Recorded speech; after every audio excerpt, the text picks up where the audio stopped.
give my review on this 2-pack of flat panel lights that I got. I got the 2 by 4 foot to replace a light in our drop ceiling that we have. These are really nice durable lights. On the back there's a couple of switches. You can adjust the color, temperature, and also the power. So you can play around with that once you get it hooked up, and you can see the different lightings that it has. It's got different tones of light.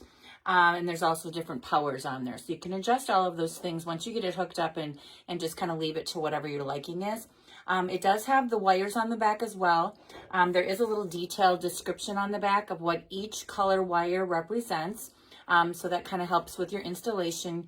There's also a couple dimmable switches. So this light does have the option to, if you have the dimmer option on your light switch, you can also set it up that way. But this is a really nice light, and I'll show you a little bit more of our installation steps. So we've popped this flat panel light into our tracks here, and then these little hooks here will hook it into place so that it doesn't fall off. So now the next part is just getting it wired in.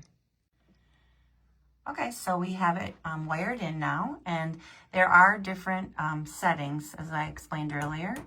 So you can see the different cool or warm light. So you can just adjust that on the light, how you'd like to, you know, what kind of light temperature that you want. But gives out a lot of light, so works great.